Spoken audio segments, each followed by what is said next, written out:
confidently saying that in 11 days we're going to turn Michigan red and make Donald Trump the next president of the United States.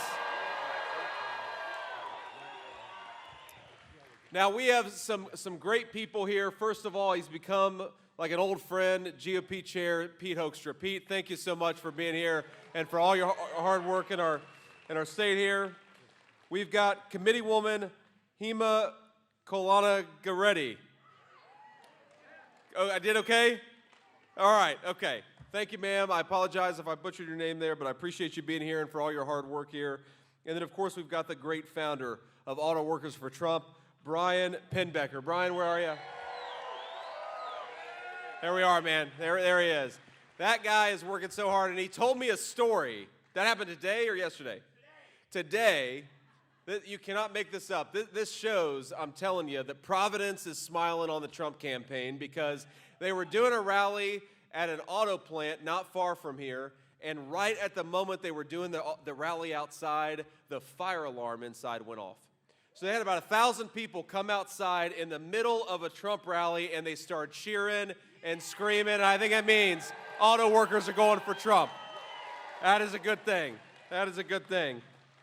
So I got to tell you, you know, the last couple weeks I've been having such a good time that I've started to feel bad for Tim Walz. The spirit of bipartisanship is alive and well right now because I realized I've got the easiest job in American politics, and Tim Walz has got the hardest job in American politics. Think about this. Poor Governor Walz, he's got to go around and try to convince the American people that Kamala Harris didn't cause the highest inflation in 40 years. He's got to go around and pretend that Kamala Harris didn't open the American southern border, even though that she bragged that she was going to do it. He's got to go around and pretend that Kamala Harris is ready to lead the world's greatest military, even though she's afraid to answer a tough question from a reporter. That's a pretty hard job. Now think about my job. I got to go around and talk about the fact that when Donald Trump was president, we had the lowest inflation we had had in 40 years. I got to talk about the fact that when Donald Trump was president, take-home pay was rising faster than it had in a generation. And I get to go around and talk about the fact that under Donald Trump's leadership, we put America first and closed the border. Now that is a record that we're all proud of, and that is a record that in just 12 short days we are going to bring back to the Oval Office when we make Donald Trump the President-elect of the United States.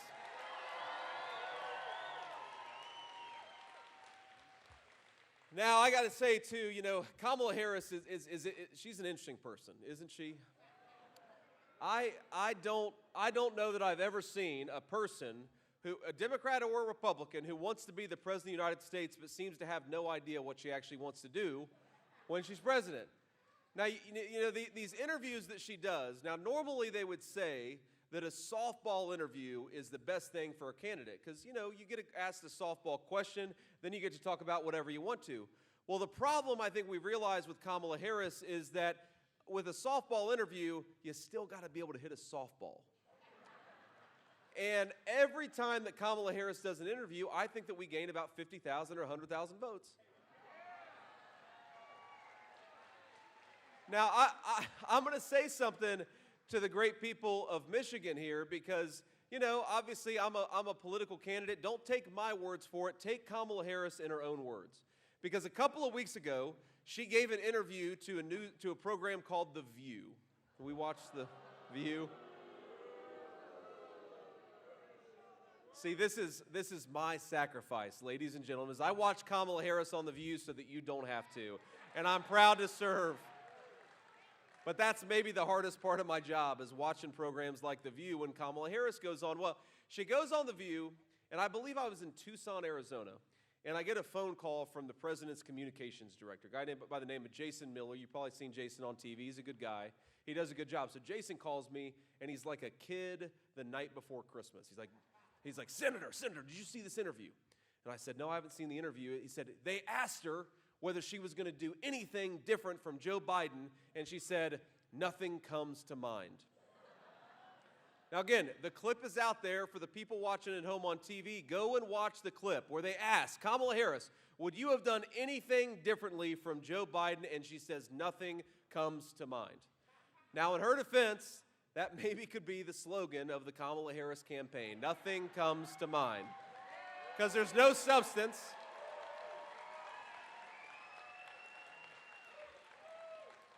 There's no substance at the Kamala Harris campaign. There's no agenda at the Kamala Harris campaign. All there is a record of higher prices, unaffordable groceries, and a wide-open southern border. And our message from the state of Michigan and all over the country in 12 days to Kamala Harris is going to be, you are fired. Go back to San Francisco. We don't need you in Michigan. We don't need you in the White House.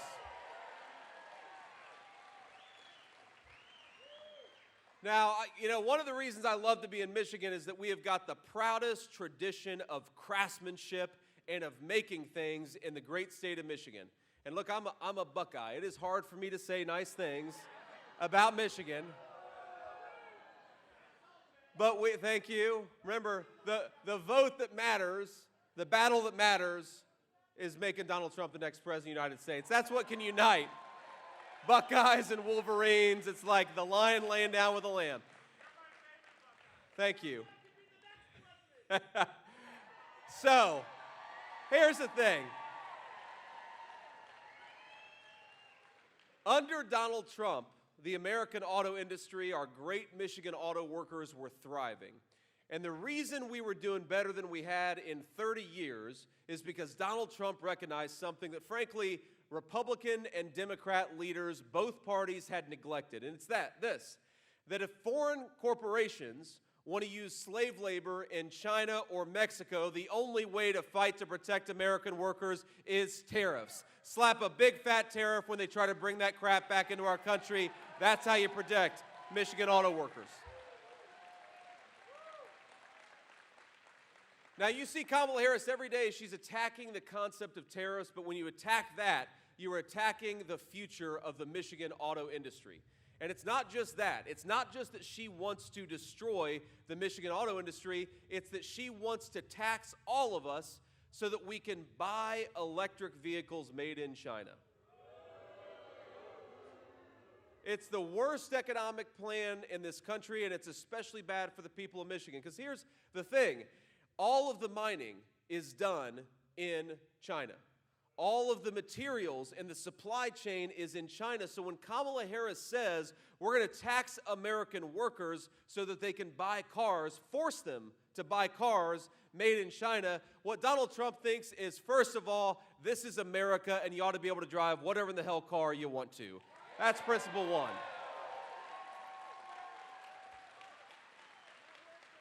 And principle two is that we ought to be buying cars, we ought to be buying automobiles that are made in the United States of America with Michigan craftsmanship and Michigan workers.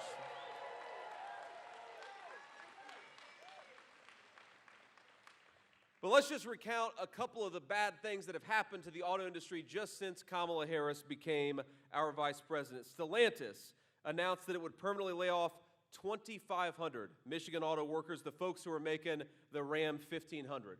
And we know a lot of those jobs are going to Mexico or being destroyed altogether. Last year, General Motors let go 1,300 workers at 2 Michigan plants, and Ford, even as we speak, is rolling back electric vehicle production. That is the record of Kamala Harris, and that is the record of a person who is trying to destroy the Michigan auto industry.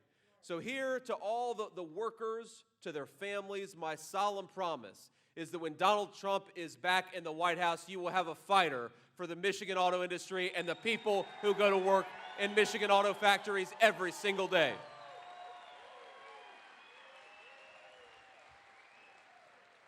And I hate to say it, more bad news. I'm giving you nightmare fuel, but I'm giving you nightmare fuel so that we make sure that Kamala Harris doesn't become the president, right? That's what we're here to do. But her electric vehicle mandate, basically trying to force every American to buy electric vehicles, and again, most of them are made in China, what that would do is that would put 117,000 auto workers out of a job. Isn't that crazy? Isn't it crazy to have an American leader, a person who's running for president of the United States, appear to not give a damn about one of the most important industries in the United States of America? And here is Donald Trump's plan. It's very simple for how we're going to lower prices, but we're also going to bring back more American manufacturing. Number one is you got to make it cheaper to manufacture in the first place, and you got to make it cheaper for Americans to buy energy. The answer is drill, baby, drill. That is the energy plan that's going to put this country back on track. Number two, Kamala Harris. Let's do a little compare and contrast. Kamala Harris is running around, and I've never seen this in my life, a politician running around saying she's going to raise your taxes. Normally, even the ones who want to raise your taxes lie to you and tell you they plan to cut them. But Kamala Harris is going around saying that she wants to raise taxes on American workers and reward corporations that ship jobs overseas. And I think that gets it exactly upside down. Donald Trump is going to cut taxes for American workers and punish the corporations that are shipping American jobs overseas.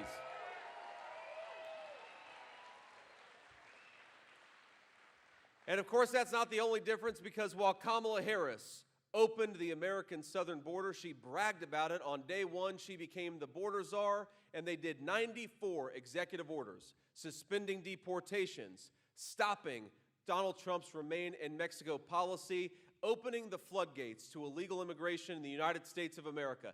And it's not just that.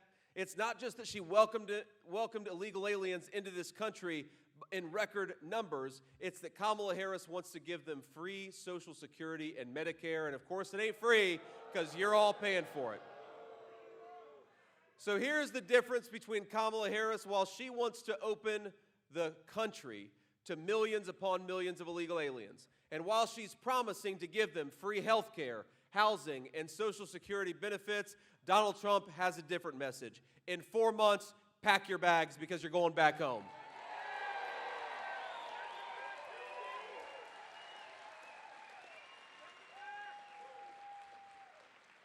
Now, the media always talks about compassion, the need to be compassionate. And I agree, we ought to be compassionate. But let me say two things about compassion. Number one, our compassion, American leadership's compassion, has to start with American citizens, with people who have the right to be here in the first place.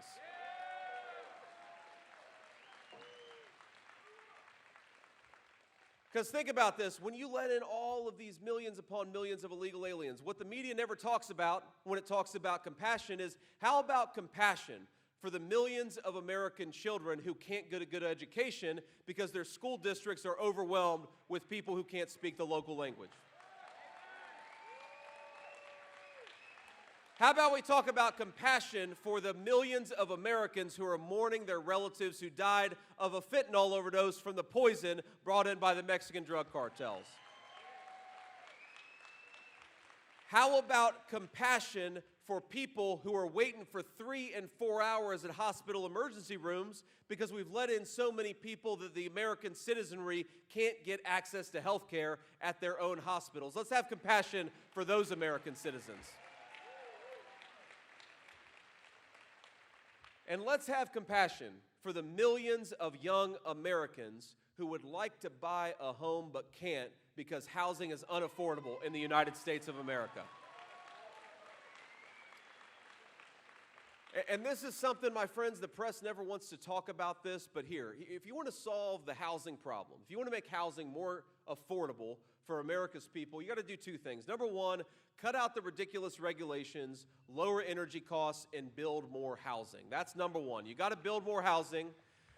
But number two, you got to make sure that American homes go to American citizens, not to people who have no legal right to be in this country.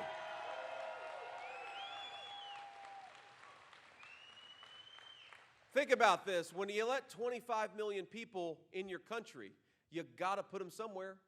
And we know, by the way, that a lot of them are staying in five-star hotels at taxpayer expense, but a lot of them are taking homes that ought by right go to American citizens. Look, I don't begrudge anybody who wants to come to the United States and make a better life for themselves, but number one, you got to come through proper channels and you got to do it the right way.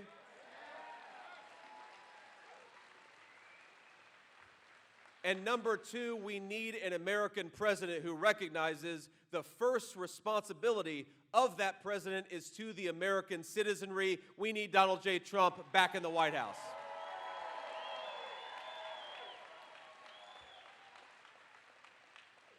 I mean, it's so amazing because I've been running for vice president all of about 3 months. And you get a perspective on this country that will make you so hopeful and so optimistic. I have so much faith in the American people, in your dreams, in your talents, in your abilities. And then on the other hand, I'm so frustrated because those dreams and talents are being held back by the broken leadership of Washington, D.C. I hope that all of us, as frustrated as we sometimes get with Kamala Harris's leadership, as much as we are sometimes angry that Kamala Harris is promising to do more of the same inflation, more of the same high grocery prices, more of the same open border, that when we get Kamala Harris out of the Oval Office, we're going to have a golden age of prosperity under Donald Trump's leadership. I really believe that. We got the best people. We just got to set them free. But here is the crazy thing about what we've done to this country. We've got 425,000 criminal illegal immigrants in the United States of America. That's an unbelievable number. That's more than twice the size. I'm proud to have served 4 years in the United States Marine Corps. That's more than twice the size of the United States Marine Corps. And we got some Marines over here. Thank you for your service, sir. Well, that's okay. We gave the Marines a shout out. We got in the Army. We got some soldiers in here. All right, go Army. Thank you for your service. How about the Air Force? We got any Air Force folks in here. There we go. My friend Fallon. How many sailors? We got any sailors? There we go. And I know we're in Michigan. We got to have some Coast Guardsmen in the great state of Michigan. God bless you guys. Thank all of you for your service. And here's the thing that we have got to do a better job at, is we got to do a better job at reminding Americans and the people who put on the uniform that we respect, we love them, we admire them, and we're going to fight for them. And what kind of message does it send to American veterans when thousands of them are sleeping under bridges and on park benches, but we've got 425,000 illegal criminal migrants in the United States of America? It sends the wrong message. But we're going to send a message when Donald Trump is president that we respect and honor every person who put on the uniform in this country, and we're going to fight for you, and we're going to fight for your safety, for your security, and for your prosperity. Now, I'm going to open the floor up to some media questions here in a second, but I want to leave you with one final thought before we take some questions from the reporters. I really believe, I talked to Pete Hoekstra about this earlier today, I'm not BSing you. I think we're going to win the state of Michigan, and we're going to win the whole presidency for this country. I really do.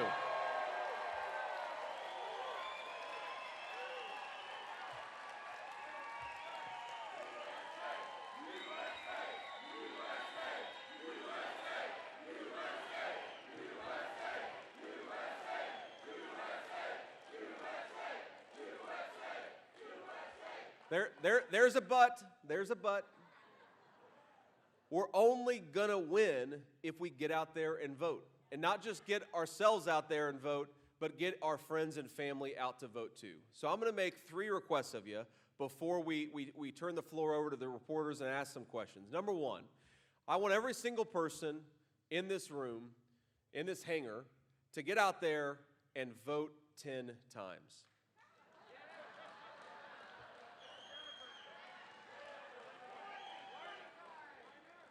Now it's going to be a Washington Post headline: Vance encourages voter fraud in Michigan. Here's the legal way. The legal way that we're going to vote 10 times is we're going to take ourselves to the polls, and we're going to take 9 friends and family along with us. That is the good old-fashioned legal way to vote 10 times. Because you even just go back to 2020, you look at the margins on some of these states, if every single person in here gets 10 voters to the polls, that could be the difference between Kamala Harris and Donald Trump sitting in the Oval Office for the next 4 years. And I know all of us, we want to wake up on November the 6th, yes, victorious, but knowing that we did everything that we could to get Donald J. Trump across the finish line. So get out there and get everybody to vote. That's request number one. Now, request number two is, I know a lot of you, I've seen you already take photos already. I want you before the end, maybe while I'm taking questions from reporters, maybe you want to take a selfie, go out there and post it on whatever social media you use. Even if it's just texting and emailing people, tell them why you're voting for Donald J. Trump. Because think about this, a lot of people are never going to hear the truth, not from the Kamala Harris campaign, and certainly not from their corporate media allies, but they can hear the truth from their friends and family. So let's commit to telling the truth over the next 12 days that Donald Trump is the president of peace and of prosperity for the American people.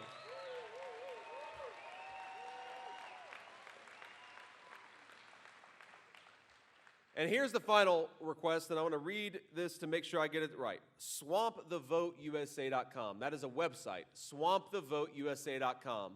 And you know on that website you can get information about requesting an absentee ballot, about where to vote, about checking your registration. We had in-person early voting begins everywhere in Michigan this Saturday, right, Pete? That's right, okay? Now look, I'm the world's biggest critic of election season over election day. But as Donald Trump says, it is what it is. And if Kamala Harris's folks are going to use every method they can to get people to the polls, Republicans, we got to do the exact same thing. The rules are the rules. We're going to win this game. We're going to win this game by playing by the rules, but not if everybody waits to vote until Election Day. Okay? We got to get out there and vote and bank as many votes as possible. I had a person earlier. We started out today. We did a town hall outside of Detroit, and then we went and did the Oakland County GOP headquarters where people were working hard and phone banking, and I was really proud of them and really glad to spend some time with them. But the thing that we've got to remember is that the Democrats are trying to bank as many votes as possible before Election Day, right?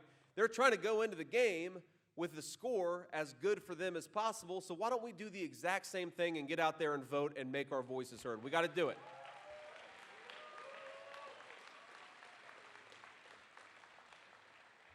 So if we do those things, we're going to win this election. We're going to give the American people a president that is actually fit to lead the greatest country in the world. We're going to win Michigan, and we're going to win the United States of America. God bless you guys. Thank you for having me. I love this state, and I'll be back soon. Thank you all. Now, before we leave, we'll take a few questions from the reporters. Let's start with the local folks, as we always do, and if we've got time, we'll go to the national pool afterwards. Senator, good evening. My name's Dave Kinchin. I'm a reporter with Fox 2 in Detroit, sir. As you know, these polls are very tight, especially right here in Michigan within the margin of error. My question, sir, I wanted to get your reaction to President Trump's former chief of staff, John Kelly, who told the New York Times that Trump would rule like a dictator and meets the definition of a fascist. Just want to get your reaction, sir. Yeah, look, you could just record the boos of the crowd, and that's my response to that question. Look, Here's the thing about what John Kelly said. John Kelly was fired by Donald Trump, and he's pissed off about it, and he won't stop talking about it. Now look, here's the thing. Every time that John Kelly says something happened, you've got 3 or 4 people who were allegedly in the room when it happened saying he's making it up. Even Mike Pence's chief of staff said that John Kelly is making up a bunch of crap about Donald J. Trump. So who do we believe? Do we believe multiple eyewitnesses, or do we believe a disgruntled ex-employee? I believe the multiple eyewitnesses. I think everything that John Kelly said is not true.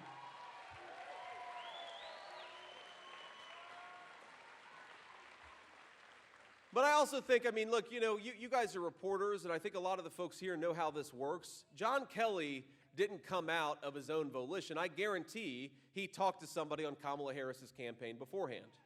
And we got to ask ourselves, why are the media, and most importantly, why is Kamala Harris talking about a disgruntled former employee instead of the fact that under her leadership, grocery prices are up 25% in the state of Michigan? Instead of talking about something that happened 5 years ago, why doesn't Kamala Harris talk about what happened 2 years ago when she cast the deciding vote on trillions of dollars in new spending and made housing, energy, and groceries unaffordable for the people of Michigan?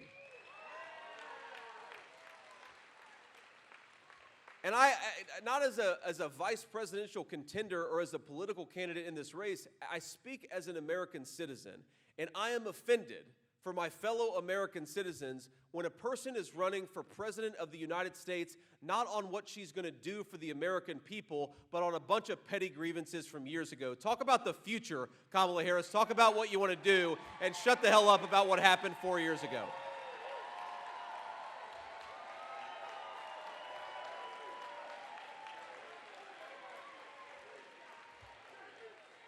Next question. Hi, Senator John That was King. loud. I am a loud person. John King with Michigan Advance. You were talking about the centerpiece of former President Trump's economic plan being tariffs. Could you maybe explain more in terms of tariffs are paid by the consumer?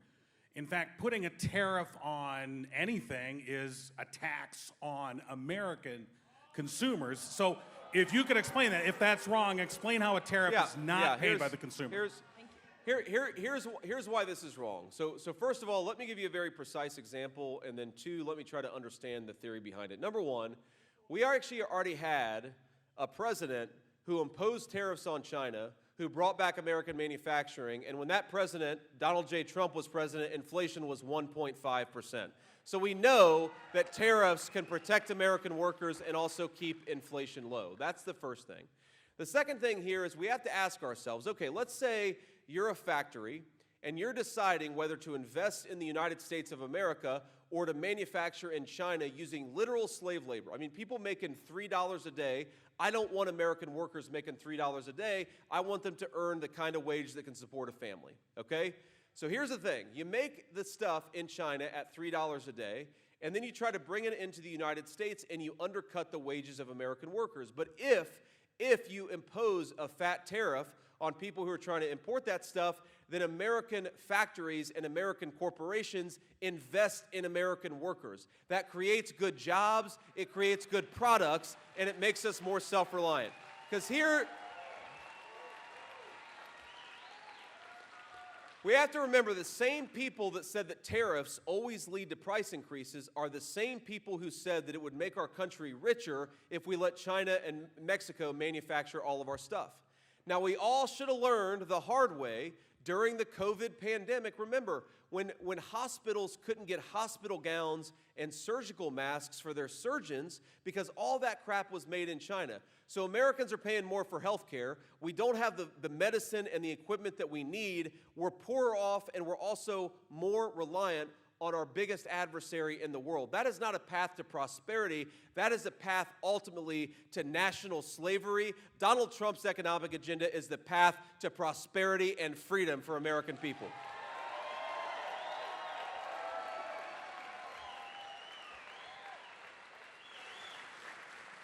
Senator, hi. My name is Rudolph Snyder with 7 News Detroit, the ABC affiliate here in Detroit. Thank you. With the auto industry such a main focus of tonight, I wanted to ask you, what does the future of the auto industry look like for you in 10, in 20 years? Is there any room for EVs or hybrids? Oh, sure. I think there's a huge amount of room for EVs and hybrids, but for EVs and hybrids that are hopefully made in the United States of America. And now look, this part of the reason that tariffs matter is they also give us leverage in negotiating against our competitors. Now, you go to Europe or you go to China, how many American automobiles do you see on the roads? Very, very few, because they have decided to protect their native manufacturing industries, whereas under Kamala Harris's leadership, we basically said, you're on your own. We're going to let foreign corporations and foreign countries poach our industries. It doesn't make any sense. I mean, here's what I think it's going to look like. But the important point is, it doesn't matter what J.D. Vance or even Donald Trump thinks the industry is going to look like in 15 years, American consumers ought to make the decisions about what cars they want to drive. And they're going to determine what the industry looks like in 10 or 15 years. But I think that probably what it looks like is that you've got a lot of people driving gas-powered cars.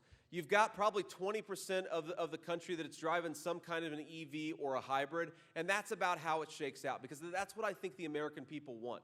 And fundamentally, the Donald Trump economic agenda is about empowering Americans to make their own choices about what they want to buy and how they want to live, and that's how we're going to pursue our economic policy.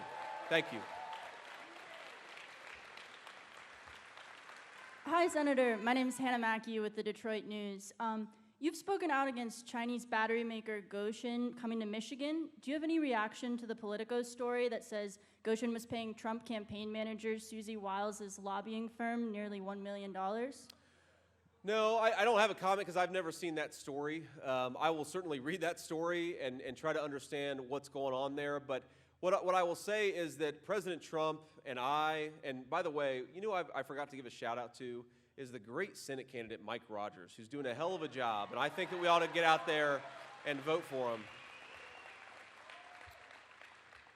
But I think the simple fact is that we want American businesses to hire American workers and to invest in the American economy. That's what we want. The problem with the Gotion facility is fundamentally we're talking about Chinese investment, which doesn't make us more self-reliant. In fact, I think it probably makes us more reliant on the Communist Chinese Party. The whole principle behind Donald Trump's approach to economics is that if we're more self-reliant as a people, think about that. That means fewer people who are on welfare and more people who have a dignified middle-class job. That means that if we, God forbid, get into a war, we can make our own weapons that our troops are carrying instead of relying on some foreign corporation.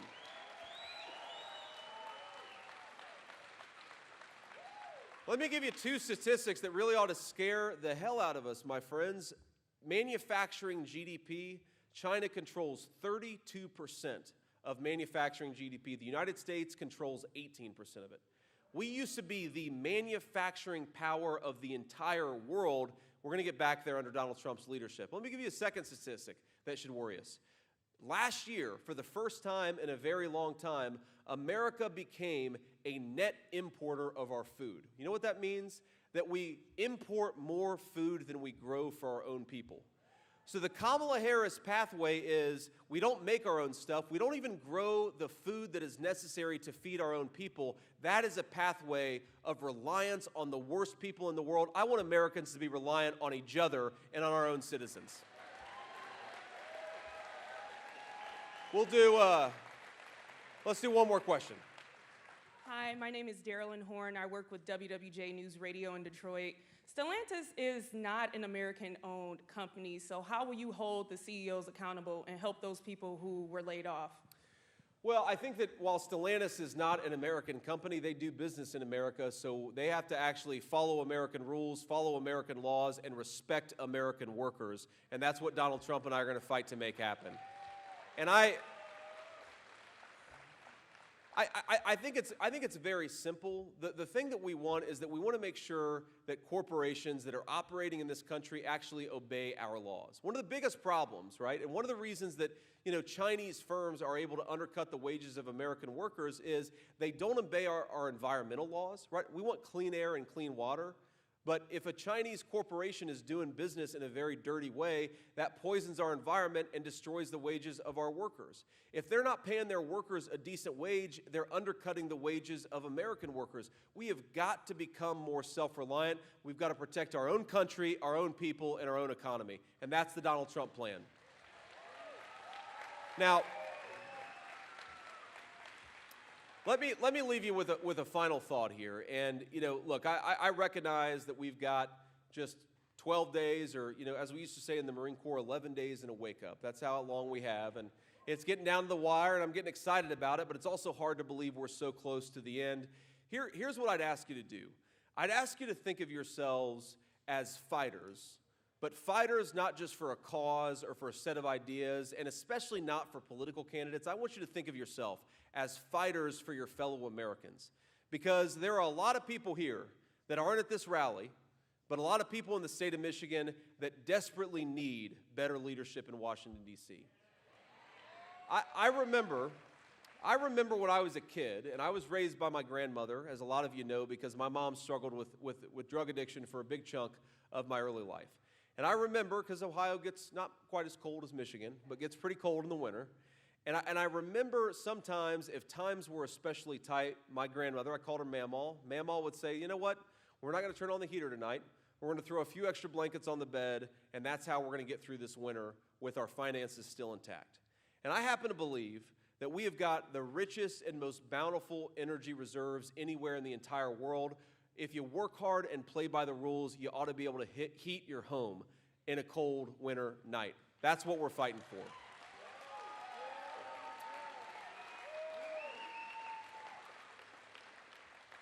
I've talked to mothers who have lost their kids to, their kid was 15 and took something under peer pressure, and then that child lost his life because a bag of marijuana or something else was laced with fentanyl. And so what would have been 20 years ago an innocent childhood mistake, you maybe wake up with a headache or a lecture from your parents, is now costing a lot of American children their lives.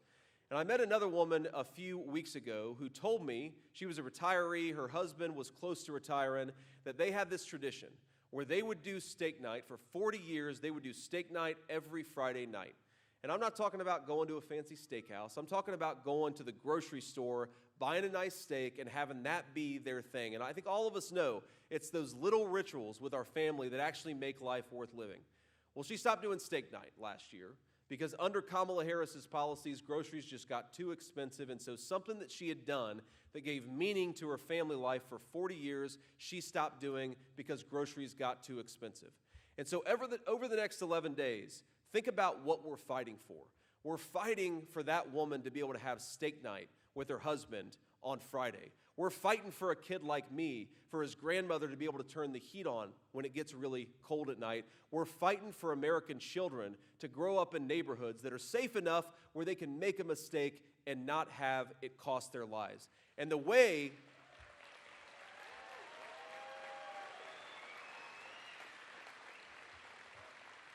that we are going to make their lives better is to give the American people a president who is fit to lead this great nation. Vote Donald J. Trump, and make sure your friends and family do too. God bless you all. Thank you for having me. I'll see you soon, Michigan.